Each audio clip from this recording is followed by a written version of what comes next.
오늘 예수가 나시니라 제목으로 말씀을 드리려고 합니다. 여러분 한번 따라 하시겠습니다. 예수가 나시니라. 우리 본문에 그 말씀 나오는 그대로 16절이죠. 그리스도라 칭하는 예수가 나시니라. 예수님 나셨는데 그게 쭉 족보에 대한 말씀이 기록이 되어 있어요. 그래서 누가 누구를 낳고 이렇게 해서 예수님이 오셨다는 바로 그런 내용입니다. 그래서 이 말씀은 족보를 앞에 제시를 하고 예수님 오셨다라고 하는 것은요, 예전에 족보에 나오는 이 많은 사람들과 관련되어 하나님께서 계획하셨던 일들이 이제 다 이루어졌다.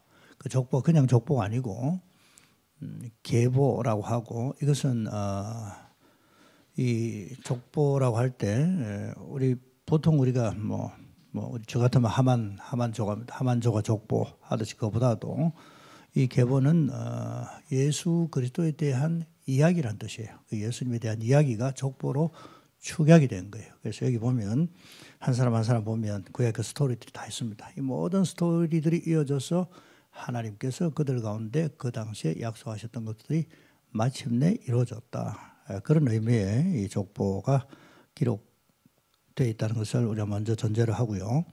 근데 이 족보에 누가 들어가냐? 여러분 그 이집트 같으면 그러니까 바로 왕의 기록들 있잖아요. 옛날 파라오들 그 기록을 보면 그 다음 대에서 앞선 대에 바로가 했던 별로 안 좋은 것들은 다 지웁니다. 좋은 것만 이렇게 기록되어 있도록 그때 했어요. 또 용비어천가 이 얼마나 그 당시 조선 개국할 때에 있었던 그 사람들에 대해서 그 왕들이죠. 그에 대해서 막 이렇게 높였습니까? 근데 또 좀 다른 관점에서 보면 역물을 통해서 기록한 것이고 또 사대주의에 물든 그런 역사 기록이라고 말하는 그런 사람도 있지 않습니까? 그러니까 의도적으로 족보를 통해서 그들의 역사를 정당화시키는 그런 게 있어요. 근데 예수님 족보는 그렇지 않습니다. 족보 안에 이 사람 빠졌으면 좋겠는데 싶어도 그 사람들 다 기록되어 있어요. 그 사람들을 생각하면 그 사람들과 관련된 일들이 다 또 구약에 보면 또 구체적으로 링크를 따라 들어가면 뭘 했는지 다 알 수 있도록 그렇게 되어 있습니다. 근데 특별히 오늘 나누려고 하는 말씀은요. 그래서 여성들 여기 보면 네 사람의 여성이 기록되어 있고요. 마리아 빼고 그 앞에 나오는 사람 네 사람 관련한 그런 내용들 잠시 간단하게 말씀드리려고 하는데, 어떻게 이런 사람들이 족판에 있을까라고 우리가 그 사람들의 그 삶에 대해서 알고 있는 내용들이 있어요. 그런데 그럼 그들로 하여금 그 족판에 들어가게 한 것이 무엇일까? 바로 그런 내용들 나누려고 하고요. 우리는 누구냐? 여러분, 이 족보 다음에 그럼 족보를 계속 써야 되면 누구를 써야 되겠어요?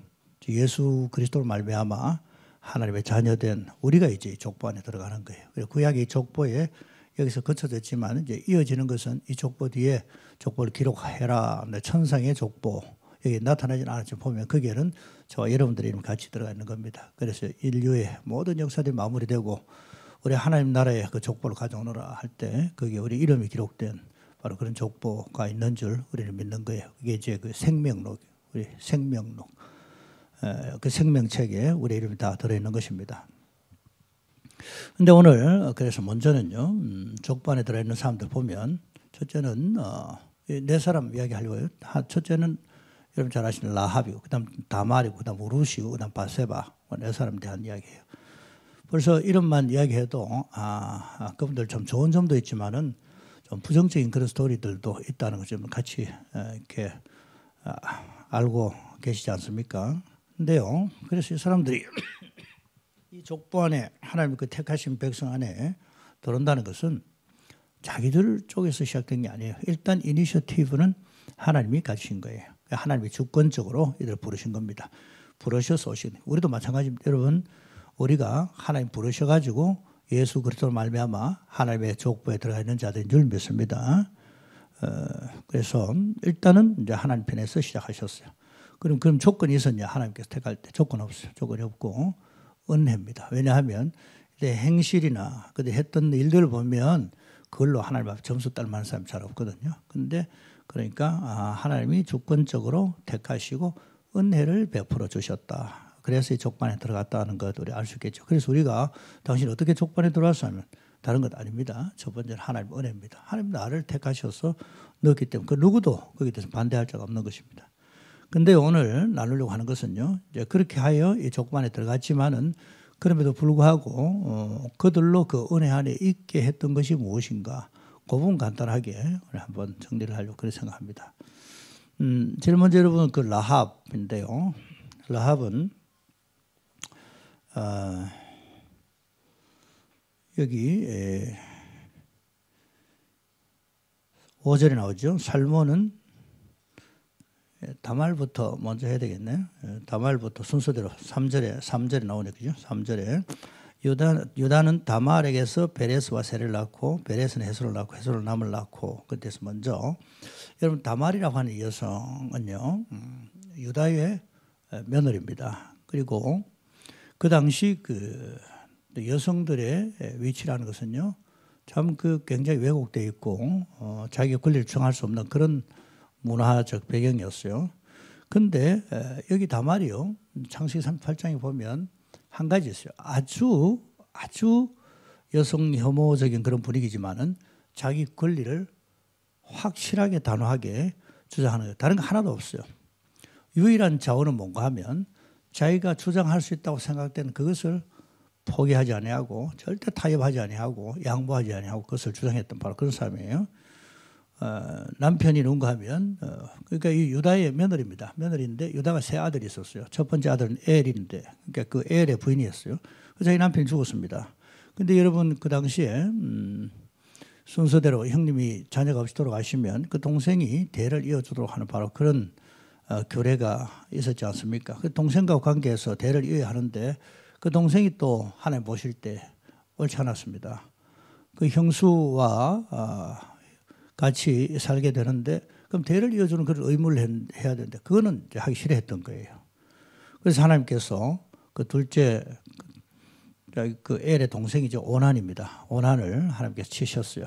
이제 셋째가 누군가 하면 셀이라고 하는 셋째 아들인데 아직 나이가 굉장히 어립니다. 그래서 유다가 겁이 났어요. 이 아들 둘 죽고 나니까 신경이 쓰이고 해서 며느리로 하여금 자기 집에 가 있으라고 그렇게 이야기합니다. 다말은 가서 기다리죠. 그럼 때가 되면 다시 불러줘야 되는 거예요. 그래서 셋째 아들이 크든지 해서 크게 되면 자기는 그 집안에 대를 이어야 될 그런 책임이 있는 바로 그런 사람입니다. 유다는요 그때 야곱의 아들들 중에 한 사람이지만은 그 결혼한 부인이 가난한 사람이에요. 그러니까 아무렇지도 않게 하나님의 그 언약의 백성이 언약 백성 밖의 사람하고 결혼을 하게 된 그런데 대한 그 기록들이 있어요. 어떻게 이렇게 쉽게 그에 대해 조금 더 지적도 없이 뭐 주저도 하지 않고 그렇게 하냐 하는 그런 행동을 사실 유다가 한 거예요. 그런데 때가 되어도 유다가 자기를 부르지 않지요. 자기로 하여금 해야 될 그 권리를 행사할 수 있도록 기회를 주지 않기 때문에 한번 변장하고 유다라 자기 시아버지를 기다렸죠. 장녀처럼 변장하고 자기 시아버지 유다를 유혹하게 되고 그래서 그 관계에서 아이를 낳게 됩니다. 상동이를 낳았는데 베레스와 세라를 낳았어요. 그 시아버지를 통해서 상동이 아들을 낳은 겁니다. 여러분 그 당시에 유다가 해야 될 의무를 행하지 않죠. 근데 셀라가 장성했겠죠. 근데 그 역시 그런 의무를 행하려고 하지 않는 그런 상황에서 결과적으로 나중에 일들이 그렇게 되고 그가 자기 며느리인 걸 알게 되고 유다가 이렇게 고백합니다. 그는 나보다 옳다. 그 말은요. 법적으로도 그가 비록 장녀로 변신하고 자기에게 다가왔지만 자기가 해야 될 일들을 하지 않았기 때문에 법적으로 봐도 유다보다는 며느리가 하는 행동이 더 옳다라고 그렇게 인정을 합니다.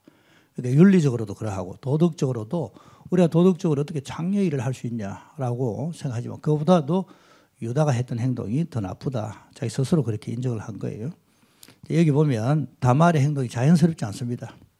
그럼에도 불구하고 그가 생명을 걸고 무릅쓰고 왜냐하면 불에 태워라. 이제 그 정도까지 이야기를 했단 말이에요. 그만한 위험이 있는 바로 그런 일들인데도 불구하고 그가 행동한 그 결과 하나님의 계획이 이제 이루어지게 되고요. 그 베레스와 세라를 낳게 된 베레스는 다윗왕의 조상이 되었습니다. 그 다말이 없었으면 다윗왕도 없는 거예요. 그가 비록 했던 행동이 오늘 우리가 볼 때는 뭔가 좀 어색하지만은요. 그가 한 행동은 선민의 사명이었다라고 우리 해석을 할 수 있습니다. 그래서 그다음 미래를 위해서 하나님께서 다말을 사용하셨는데 다말의 행동 자체가 용납되기는 어렵습니다. 그럼에도 불구하고 다말이 주장한 것은요. 자기 유업이에요. 자기 유업이고 하나님께서 약속하신 유업이고 적극적으로 주장하고 행동하는데요. 사실 그 전에 어마어마한 상처를 받은 거예요. 왜냐하면 자기 그 시동생이지 않습니까? 오난으로부터 성적인 착취를 당하지만은 그 해야 될 의무를 전혀 행하지 않고 그리고 자기를 이용한 바로 그런 일들뿐 아니라 그와 함께 시아버지가 그 오난이 죽고 난 다음에 책임질 행동을 전혀 하지 아니하고 가해서라고 하고 아예 이제 내보내려고 그렇게 생각한 거예요. 있을 수 없는 일입니다. 웬만한 여성들 같으면, 웬만한 사람 같으면 그렇지 뭐 내가 상처를 받아서 그걸로 뭐 끝내지 뭐 여기 내가 더 이상 할 수 있을 게 뭐 있어. 너무너무 기분 안 좋아. 그 사람 얼굴도 보기 싫어. 그렇게 하고 절연하려고 너무 부담되고 상처가 심하고 하니까 그렇게 할 수 있는 그 상황인데도요. 근데 그러니까 놓치지 않은 게 있습니다. 뭔가 하면 나는 무슨 일이 있어도 믿음의 가문을 이어내려갈 거야.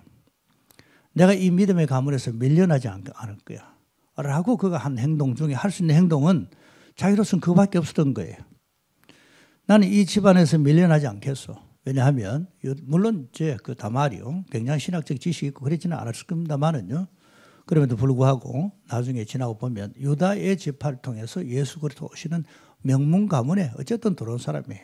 그러니까 결과적으로 볼 때 나는 무슨 일을 당해도 어떤 일들을 어려움이 있더라도 그것을 감수하고라도 나는 이 믿음의 가문에서 밀려나지 않겠다라고 하는 바로 거기에서 결국은 하나님께서 택하셨지만은 그 행동 자체는 어마어마한 믿음의 행동. 믿음이 없으면 그런 행동하지 못하게 됐다는 바로 그런 내용이죠. 그래서 먼저 이 다말에 대한 이야기가 여기 나옵니다. 다말, 나는 믿음의 가문을 이어야 되겠어. 무슨 일이 있어도 여기 밀려나지 않겠어. 자기 다음 때를 믿음으로 이어 내려가게 하는 그 사명을 내가 감당해야 되겠어. 그 마음을 그가 가진 거예요. 그 집안에 대해서 상처 많으지만 내가 이 집에 시집 와서 내가 의무를 할 필요 없다. 나는 더 좋은 곳으로 내가 하고 싶은 대로 내가 내 인생을 개척하고 살아가야 되겠다라고 하지 아니하고 아니야 내가 비록 이 집안에서 무시당하고 너무나 인간 이하의 대접을 받았지만은 이 집안의 믿음을 내가 세워나가는 그런 일을 할 거야 라고 하는 그게 하나님 앞에 받아들여지게 되었고 실제로 그렇게 해서 그가 우리 예수님 족보 안에 있었죠. 들어가게 됐던 그 다말입니다. 그 다말은요 행동은 좀 어색하지만은 그게 우리 하나님 앞에서 인정받았다기보다는 묵인이 되었어요. 용납이 되었고 그건 믿음의 행동이었습니다. 근데 무엇보다도 믿음의 가문에서 믿음의 대를 이어가겠다라고 하는 그 모든 과거의 그 아픔을 물리치고 바로 그런 행동에 나섰던 사람이 다말이었다. 그 정도 우리 먼저 한번 정리하고요. 라합은 여러분 어떤 사람입니까?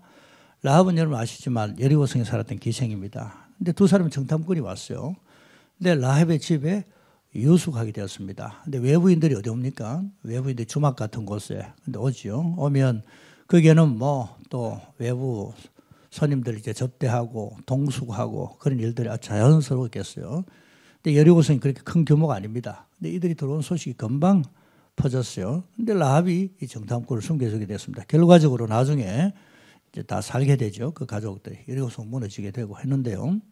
근데 이 라합이 예수님 족보에 들었습니다. 여러분, 이 라합이라고 하는 이름 자체는요, 여러 가지 뜻이 있지만 그 중에 넓다라는 그런 뜻이 있어요. 그 라합은요, 이것저것 아는 게 많다. 경험이 많다. 안 좋은 경험들도 많다. 바로 그런 뜻이에요. 그런 일을 했으니까요. 온갖 사람들 다 만났죠. 그래서 하는 일의 특성상 이런저런 경험들이 많아요. 특별히 안 좋은 것 관련해서 그렇게 해석을 할 수 있는 그런 이름이에요. 또 여러분 그때 그런 창녀 혹은 기생이 한 일들은요. 단지 뭐 그들의 생업수단 그 정도가 아니라 그것은요. 가나안 종교와 관련된 것입니다. 이방 종교, 음란한 방법으로 그들의 신들을 섬기는 바로 그런 일들 관련되어 그가 거기에서 종교의식에서 나름 역할을 했던 바로 그런 사람입니다. 근데요, 이런 사람이 예수님 족보에 들어오게 된 겁니다. 어느 날 라합은 하나님에 대한 소문을 들었습니다. 자기 집에 온 사람들이 많으니까 들었는데 하나님이 하신 일을 듣고 주변 사람들도 벌써 굉장히 벌벌 떨고 마음이 녹아 있었어요. 근데 그가 작정합니다. 나는 하나님 편에 서야 되겠다. 그렇게 합니다. 그래서 서기 전에 벌써 그가 연구도 상당히 했어요. 왜냐하면 하나님에 대해서 어떻게 말하는가 하면 너희들이 믿는 하나님은 상천하지의 하나님이다. 이것은요 그냥 보통 우리가 하는 그런 일반적인 용어가 아니에요. 상당히 신학적입니다. 어떻게 하늘의 하나님이요 땅의 하나님이고 가장 높은 곳이 하나님 땅바닥까지 저 깊은 곳에까지 다스리는 하나님이다. 이 표현은 쉬운 표현이 아니에요. 그리고 그가 이스라엘 백성들을 위해 하나님께서 하셨던 일들을 잘 알고 있어. 풍문으로만 들어서 아는 정도가 아니에요. 그걸 연구하고 조사했다라고까지도 말할 수 있는 그 정도입니다. 또 하나님께서 그 아모리 왕들 그 모든 세력들을 진멸하셨다라고 하는 그 진멸이라는 표현은 그냥 일반적인 그런 표현이 아니에요. 영적 전쟁에 쓰이는 바로 그런 용어입니다. 이 때문에 그의 언어 자체가 아주 고백적이에요. 벌써. 근데 오히려 정탐꾼들보다 더 신학적이다. 누구는 그렇게까지 이야기합니다. 그래서 라합이 그때 알게 된 것은 이 여리고는 하나님께서 이스라엘 백성들에게 주신 바로 그런 성읍이구나. 그걸 그거 알게 된 거예요. 결론으로 그거 알게 된 거예요.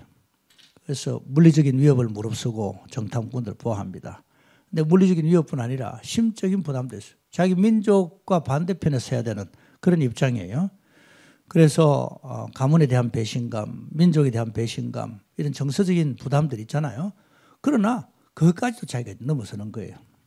그리고 마지막에 정탐꾼들이 그렇게 요구합니다. 내가 너희를 선대했으니까 너희도 우리를 선대하라. 그리고 나를 살려주겠다는 표시를 다오. 하니까 그 사람들이 뭐라고 합니까? 붉은 줄을 내 창문에 매라. 왜냐하면 그 성벽이 이중으로 되어 있어 성벽과 그 중 사이에 이제 집들이 이렇게 주택구조 그렇게 되어 있어요. 그래서 성 밖으로도 이렇게 붉은 줄을 늘어뜨릴 수도 창문이 그런 식으로 설치가 되어 있습니다. 근데 붉은 줄이라고 하는 것은요. 희망이다. 뭐 그런 뜻도 되기도 하고 그래요. 그렇지만요. 이 붉은 줄은 뭡니까? 그 당시에 기생이나 창녀의 표시예요. 요즘도 뭐 홍등가 하듯이 그죠? 그런 자기들이 그 하는 일들 신분의 표시예요. 그것이 붉은 줄이에요. 나는 이런 사람입니다. 붉은 줄 던지면 나는 이런 여성이에요. 하는 자기 영업을 위해서도 사용할 수 있는 것이 붉은 줄이에요. 여러분 여기 이러면서 그런 생각이 들었어요. 물론 이제 붉은 줄 할 때요. 그러면 표시를 내라. 당신들이 내가 뭘 어떻게 할지 표식을 다 하니까 그냥 붉은 줄을 내려라. 그래서 저는 조금 약간 비약해서 적용을 해봤습니다. 하나님의 은혜로 구원받지만은 여기에 라합 같으면 저는 이런 사람입니다. 저는 이 붉은 줄 붙들고 먹고 사는 사람이었어요. 자기 자신을 그대로 하나님 앞에 고백하는 그것 네가 내라. 할 때 네가 살리라. 그렇게 조금은 이제 비약해서 한번 적용을 해봤습니다. 여러분 우리가 예수 그리스도의 은혜 앞에 들어가게 되면요. 그 다음부터는 자기의 과거가 부끄럽지만은 그걸 드러낼 수 있어요. 예수 그리스도께서 십자가에서 예수님이 그 붉은색 다 가져가셨죠. 붉은 피, 붉은색 다 뒤집어 엎으셔가지고 라합의 모든 과거의 붉은 것들을 예수의 붉은 피로 다 덮으셨어요. 그렇기 때문에 이거 부끄러운 게 아니라 말이죠. 부끄럽지만 이거 나는 이런 사람이에요. 자기의 어떤 그 신앙 고백, 자기 과거에 대한 회개, 모든 것 다 이게 드러내는 바로 그런 상징적인 의미가 붉은 피, 붉은 줄이라고. 그러니까 그게 희망이. 이중적인 의미가 있어요. 하나는 나는 이런 사람이에요. 바로 그게 희망이에요. 그게 희망이고 그게 은혜를 유지하는 바로 그런 것이라고 하죠. 그럼 네가 살리라. 그렇게 된 거예요. 그래서 이 라합이 예수님 족보에 들어와 있고 또 우리가 약간은 영적인 면에서 이렇게 접근해도 충분히 은혜의 수혜자구나 그것들을 알 수 있도록 그렇게 되는 것입니다. 여러분 그 사람의 신분이 어떠하든지 예수 안에 소망이 있네 이걸 알고 예수님 바라보면 예수님의 새로운 족보 안에 다 들어오도록 되어 있는 거예요. 여러분 처음에 제가 서론적으로 말씀드렸지만은요 오늘 우리가 예수 족보 안에 있는 이유는 뭔가 하면 하나님의 은혜로 우리가 구원받았지만은 예수의 붉은 피로 과거에 우리의 붉은 과거들을 다 덮으신 것을 믿고 그 은혜를 유지하기 때문에 우리는 예수님 족보 안에 있는 바로 그런 사람들인 것입니다. 예수족, 새로운 족속이 이제 된 거예요. 그러니까 라합, 다말 뭐 이런 사람들인데 어쨌든 그들은 선택에서 분명하게 어중간한 입장을 취하지 않았던 바로 그런 사람들이에요.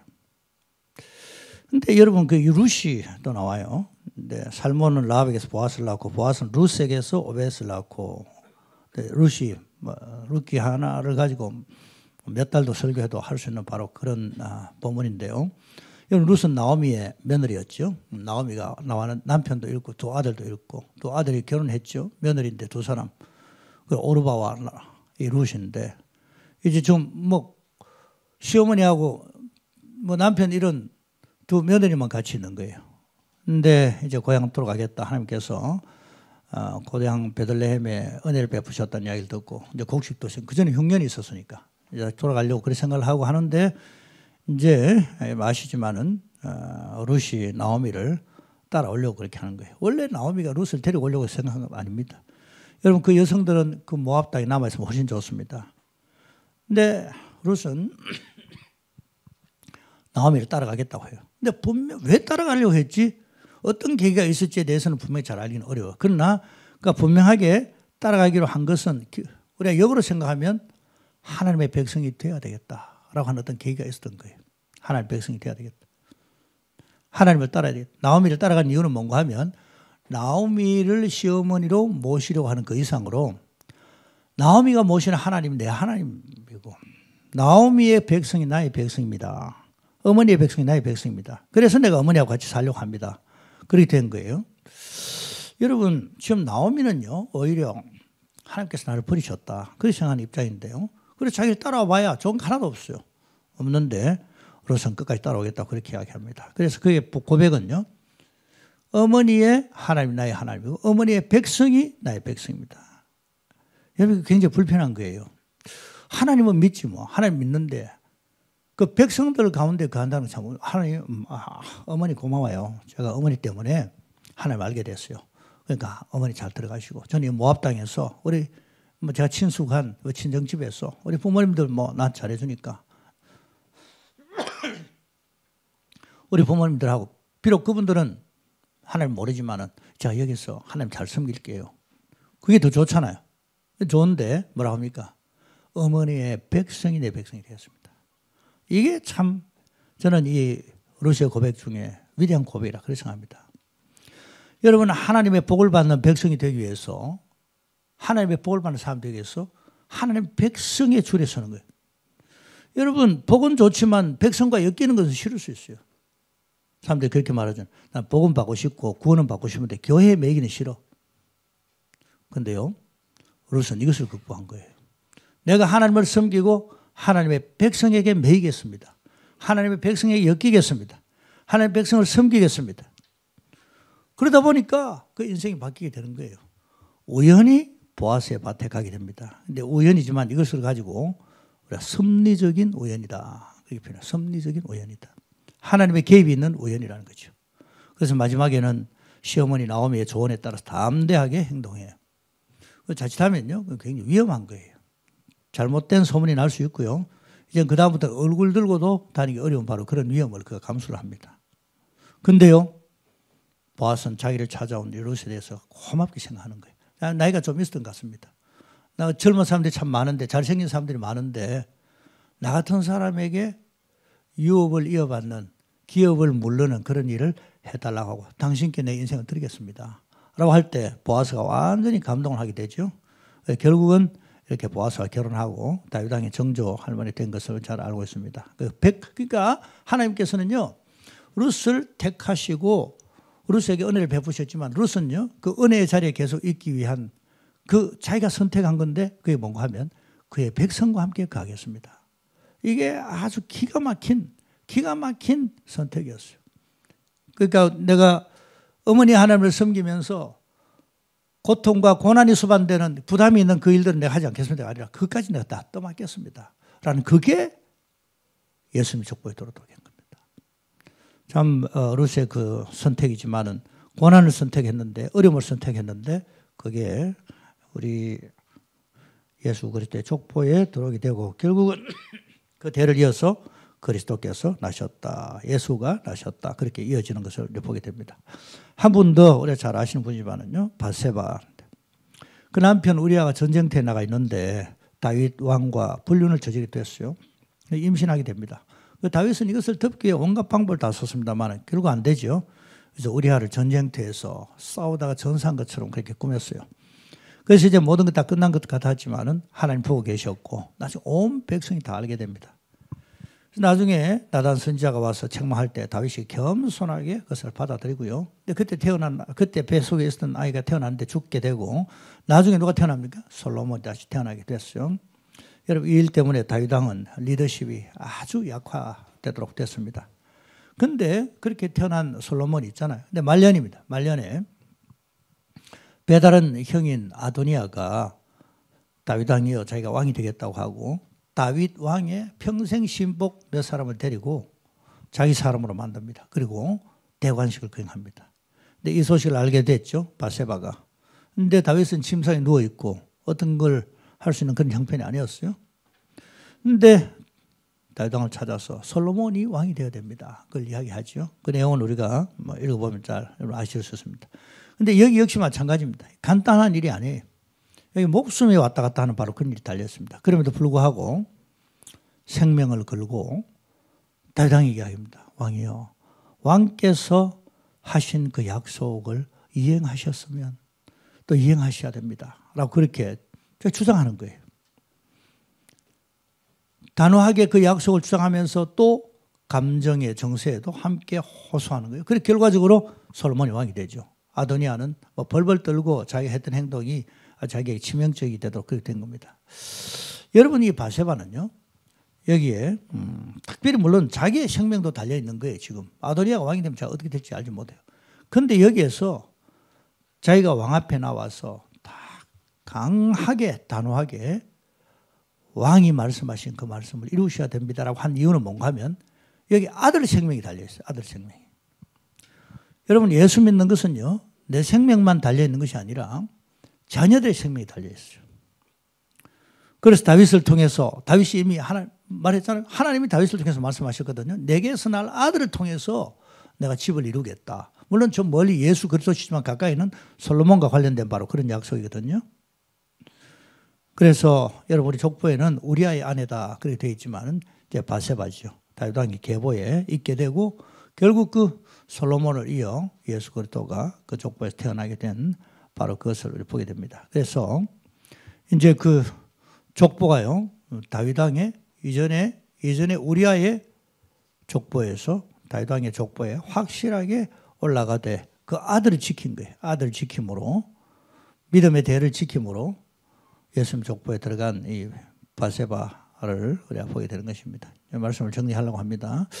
오늘 이제 성탄절이고 성탄절 가까이 오고 하는데 예수님 태어나신 족보를 나누다 보니까 족보 안에 들어가 있는 여성들 간단하게 오늘 좀 나누고 결론을 내려야 되겠다 싶어서 오늘 이 말씀을 제가 택했습니다. 여러분 우리가 하나님의 자녀가 된 것은요. 구약에 나온 족보에 나온 사람 똑같습니다. 하나님이 먼저 주도권을 가지시고 택하셔서 그렇게 하나같이 부족함들이 많은 사람들입니다. 오늘도 마찬가지예요. 우리는 하나같이 부족하나 오늘 성탄절 다시 한번 생각해 볼 것은 하나님의 은혜로 하나님의 자녀가 된 것을 확인하게 되기를 바라고 그것 때문에 감사할 수 있는 저와 여러분들이 다 되시기를 바랍니다. 하나님이 우리의 구원을 주도하신 거예요. 하나님의 은혜로 우리가 이 자리에 그래서 우리의 족보가 바뀐 거예요. 여러분 이전과는 족보가 달렸어요. 에베소 교회 성도들에게 사도 바울이 그렇게 합니다. 그때의 너희는 그 가운데 생하여 이 세상 풍조를 따르고 공중의 권세 잡은 자를 따랐으니 곧 지금 불순종의 아들들 가운데 역사하는 영이라. 전에는 우리도 다 그 가운데서 우리 육체의 욕심을 따라 지내며 육체와 마음에 원하는 것을 하여 다른 일과 같이 본질상 진노의 자녀였더니 이제는 긍휼의 풍성하신 하나님이 우리를 사랑하신 그 큰 사랑을 인하여 허물로 죽은 우리를 그리스도와 함께 살리셨고 하나님 보좌에 앉히우셨다. 족보가 바뀐 거예요. 여러분 저와 여러분들 이미 이 땅에서 물론 뭐 자기 성실이 다 있지만은 하나님 나라의 족보에 올라가 있는 자들임을 우리 확실하게 믿습니다. 예수 믿어 족보가 바뀐 자들이다. 이 사실을 꼭 기억을 해야 되겠어요. 그와 함께 족보가 바뀐 자들은요. 무엇이 포함되어 있습니까? 어떻게 족보가 바뀌었어요? 족보가 바뀌는 과정에 뭐 있어요? 그것은요. 우리의 과거의 모든 것들 우리 주님 앞에 다 고백하고 하나님 앞에 낱낱이 구하는 내 붉은 줄, 내 경력이 거기 다 있어. 내가 이 땅에 살면서 온갖 인간적인 방법을 쓰고 할 수 있는 모든 수단들을 다 했던 거기는 더럽고 거기는 음란하고 그것은 사람들이 보면 욕할 수 있는 바로 그 붉은 줄을 내민 거기에 포함되어 있는 거예요. 그래서 여러분 그렇기 때문에 우리의 과거는 예수 안에 다 도말된 줄 믿습니다. 부끄러워할 필요 없고 또 과거에 그 사람이 어떤 경력을 가졌다 할지라도 이미 예수의 족보에 들어가 있는 자들이기 때문에 그 모든 것들이 깨끗하게 씻겨져 우리 주님 앞에 아름다운 자녀로 우리가 인정받는 바로 그런 자녀는 사실. 우리 이것을 꼭 기억을 해야 되겠어요. 그와 함께 우리가 꼭 기억해야 되는 것은요. 내가 어떤 일이 있어도 내가 이 가정은 믿음의 가문을 이어내가야 되겠다. 믿음의 가문을 이어져 내려가도록 무슨 일을 하더라도 어떤 것이 있어도 나는 믿음의 대를 이어가리라. 이 마음을 우리가 가져야 되겠어요. 우리 믿음의 족보에 올라갔던 사람들이 바로 그런 결단들이 있었어요. 그래서 그게 그들에게 복이 됐습니다. 그 행위 때문에 그들이 구원받았고 예수님 족보에 올라왔다. 우리 그렇게는 지금 해석하기는 어렵고 설교하기는 어려워요. 그러나 그들이 어떤 사람들이었지 볼 때 이게 믿음의 대를 이어서 내려가기 위해서는 과거의 그 어마어마한 상처까지도 다 덮어놓고 그 모든 자존심들 다 내놓고 여기 보세요. 시아버지가 말이지 며느리 내보냅니다. 그 당시 그렇게 하면 안 돼요. 그리고 인간적으로 얼마나 큰 슬픔이에요. 자기 남편이 죽고 그것도 시동생과 같이 대를 이어야 되는데 자기를 이용만 하고 자기가 당연히 누려야 될 것에 대해서는 전혀 챙겨주지 않고 또 때가 되어 쫓아내고 말이죠. 그 때가 되어 불러야 될 건데 전혀 그렇게 하지 않고 함에도 불구하고 그럼에도 불구하고 나는 안 돼. 포기할 수 없어. 나는 믿음의 대를 이 가정에 나를 보냈어. 그리고 또 내 자녀들은 믿음의 자녀가 돼야 돼. 그 대를 이어야 돼. 아주 그 믿음의 가문을 이어내려가려고 했던 그 다말, 정말 그 다말을 통했어요. 베레스와 세라를 낳았죠. 베레스를 통해서 나중에 또 다윗 왕이 태어나고 예수님 오셨던 것들을 우리가 보게 됩니다. 그와 함께 또 우리의 믿음을 지켰던 그 이유는 뭔가 하면 내가 예수 믿고 축복만 받을 것이 아니라 예수 그리스도 말미암아 고난도 같이 받으리라. 주의 백성들을 섬기리라. 내가 교회에 나를 얽어매리라. 그거 아닙니까? 구약적 교회니까 그죠? 내가 다른 사람을 섬기고. 여러분 혼자 예수 믿으면 너무 편하죠 뭐. 얼마나 좋아요. 근데 나는 멍에를 매리라. 주님의 멍에를 같이 매리라. 멍에는 혼자 매는 게 아니죠. 소들이 여러 결의가 같이 매는데 거기에 내가 들어가리라. 그거 아니겠어요? 오늘 우리 뭐 임직식 한다고 하는데 다 그런 각오 아니겠어요? 나는 편하게 그냥 적당하게 거리를 유지하고 하는 것을 이제 하지 않겠다라고 하는 그 선언이지 않습니까? 그게 예수님의 족보 들어간 사람들의 특징이에요. 그래서 룻은 정말 하나님 편에 서기 위해서 고난을 감수하고 이쪽에서는 더 편해요. 고난을 감수하고 갔는데 그게 자기 인생이 완전히 바뀌게 된 그런 기회가 되었습니다. 하나님의 섭리적 우연의 주인공이 된 대표적인 사람이 바로 룻이에요. 뿐만 아니라 바세바 역시 얼마나 인간적인 억울함이 있었겠어요. 왕인데 왕이 요구하는데 자기 억울함도 있고 수많은 사람들이 자기를 어떻게 보겠어요. 자기 남편 말이야 죽이고 남편 죽는 자리에 내놓고 내주고 자기가 그 왕비 되겠다고 왕이 첩이 되겠다고 그런 온갖 그런 편견이 있었음에도 불구하고 그러나 그는 한 가지 붙드는 게 뭔가 하면 그럼에도 불구하고 난 약속의 말씀이 있는 사람이야. 너를 통하여 다윗이 말한 거지만 하나님의 말씀이거든요. 내게서 날 자녀를 통하여 다윗이 그 말을 한 걸 바세바가 알거든요. 여러분 어떤 일에서도 우리가 열심 이상으로 붙잡아야 되는 하나님의 말씀입니다. 하나님의 약속을 굳게 붙잡고 절망의 상황에서도 예수 그리스도 십자가에서 우리의 모든 죄를 위하여 다 돌아가셨고 우리의 허물과 우리의 약함, 질고들 다 가져가셨다는 사실을 분명하게 믿으시길 바랍니다. 우리 이유는 다 알지는 못해요. 하지만 우리의 삶 속에 있는 어둠의 모든 역사들은요. 법적으로는 근거가 없는 거예요. 그건 불법의 영이 역사하는 거예요. 그 법적으로 이미 다 해결된 부분이에요. 그런데 법을 무시하고 어둠의 세력들을 공격하고 우리를 넘어뜨리고 우리를 아프게 하고 우리 앞길을 가로막고 그럴 때 우리가 무엇을 주장합니까? 법을 주장하셔야 돼요. 여러분. 말씀을 주장하셔야 되는 거예요. 그래서 어떤 상황이 있더라도 아니야. 하나님의 말씀은 이거 아니야. 그걸 대적하시기 바랍니다. 말씀을 붙잡고 불법의 영에 대해서 대적하시기를 바라고 하나님께서 여러분에게 약속하셨던 그 약속을 주장하시길 바랍니다. 그런 사람들이 믿음의 삶 속에 들어가 있는 거예요. 믿음의 이 족보 속에 들어가 있는 거예요. 하나님의 족보 속에 들어가 있는 사람이 이제 그런 특징을 가진 사람들입니다. 하나님의 은혜로 신분과 계급을 넘어서서 하나님의 자녀가 된 우리는 강한 결단. 이 사람들이 다 그 특징은 뭔가 하면요. 결단이에요. 어쨌든 결단이에요. 주님의 편에 서리라. 주님의 백성 가운데 들어가리라. 내가 믿음의 자녀를 이어가리라. 그리고 나를 향한 하나님의 약속을 내가 포기하지 아니라 굳게 믿으리라. 너가 뭐라고 해도 너가 거짓말을 해. 마귀는 거짓말을 해. 그건 안 되지. 그건 십자가가 효력이 없는 부분이야. 그런 거 없습니다. 십자가에서 예수님께서 뭐라고 말씀하셨습니까? 다 이루셨다고 하셨어요. 다 이루셨어요. 못 이룬 게 없습니다. 그래서 여러분 무엇이든지 고백하시면 돼요. 저도 너무 목사지만은 경험도 그렇게 대단한 건 아니고 특별한 역사를 경험하고 그런 건 아니지만 그러나 어떤 일이 있어 이건 아니잖아. 하나님 이건 아닌 것 같습니다. 근데 어떻게 할 수가 없어요. 하나님 앞에 하나님 이렇게 말씀하셨잖아요. 이게 말씀이잖아요. 그때로는 내가 혼자 성경 읽기 좀 눈에 잘 안 들어오고 하면 요즘 얼마나 좋아요. 시편 같은 거 딱 들은 거 그거지. 아멘 할렐루야. 말씀을 함께 기도하면서 막 주장하는 거죠. 그러면 일주일 지나고 2주일 지나면요. 이게 또 하나님께서 기가 막히게 말씀대로 약속대로 우리를 이끌어 가시는 거예요. 그 어떤 장애물도 장애물이 아니에요. 그건 우리의 디딤돌일 뿐이라는 것을 우리는 경험하는 겁니다. 하나님 백성에게는 장애물이 없는 줄 믿습니다. 십자가에서 그 장애물들은 다 제거된 거예요. 모든 것들 우리에게 디딤돌만 되고 우리를 또 높이시고 우리를 더 인정받게 하시고 하나님 앞에 쓰임받게 하시려고 하는 하나님의 계획 가운데 있다는 사실을 꼭 믿으시길 바랍니다.